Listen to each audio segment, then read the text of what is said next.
हासिल drama serial मुकद्दर का सितारा की आने वाली किस्में आप देखेंगे कि जब हादिया फैज़ान से कहती है कि फैज़ान आप इतनी ज़्यादा रात को क्यों देर से अब वापस आने लग गए हैं, अच्छे भले आप अपनी वापस रूटीन पर आ रहे थे। तो इस सुनते साथ ही फैज़ान कहता है कि मैं कुछ ज़रा परेशान हूँ, बस कुछ दिन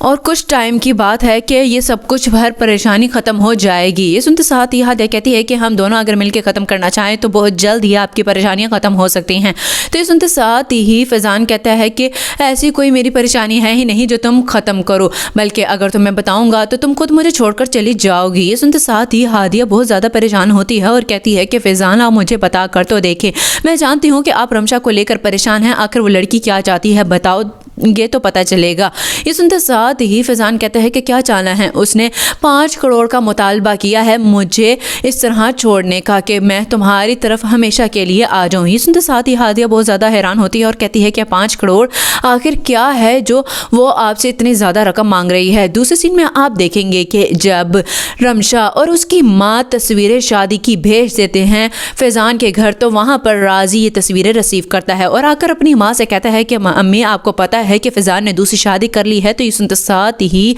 फैज़ान की पुप्पो कहती हैं कि क्या कह रहे हो तुम, क्या इस बात का हादिया को पता है कि फैज़ान ने दूसरी शादी कर ली है और तुम कैसे कह रहे हो। ये सुनते साथ ही राजी कहता है कि कैसे कह दूं मैं आपको कि हादिया जानती है, हादिया बेचारी तो बस बेवकूफ़ी बनती जा रही है और फैज़ान बनाता जा रहा है। ये देखें तस्वीरें। जब राजी की माँ तस्वीरें देखती है तो कहती है कि मेरा ख्याल है कि हमें सफदर को बता देना चाहिए। ये सुनते साथ ही राजी कहता है कि बताने का कोई फ़ायदा नहीं है, उल्टा इस घर में वबाल आ जाएगा और मामू जान को भी कुछ हो सकता है। लास्ट सीन में आप देखेंगे कि जब नताशा की माँ सफदर साहब से कहती है कि आप क्यों नहीं अपनी बेटी को अपना लेते, देखें वो घर भी तो आ गई है ना अब सब कुछ उजाड़ कर, तो आप क्यों उसे इस तरह सख्त दिली से ठुकरा रहे हैं। ये सुनते साथ ही सफदर साहब कहते हैं कि मैंने सिर्फ और सिर्फ नताशा से इसलिए मुंह मोड़ा है क्योंकि मैं जानता हूँ कि वो कभी भी उस शरीक से अलग नहीं होगी और आज अगर वो यहाँ आई है तो सिर्फ और सिर्फ पैसे की वजह से, क्योंकि उसके घर में वारदात हुई थी। ये सुनते साथ ही नताशा की माँ कहती है कि नताशा के घर में वारदात हुई आपको कैसे पता, या फिर आपने ही करवाई थी। तो ये सुनते साथ ही सफदर कहता है कि मैं इतना ज़्यादा घटिया नहीं हूँ कि अपनी ही बेटी के घर में वारदात करवाऊँ, बल्कि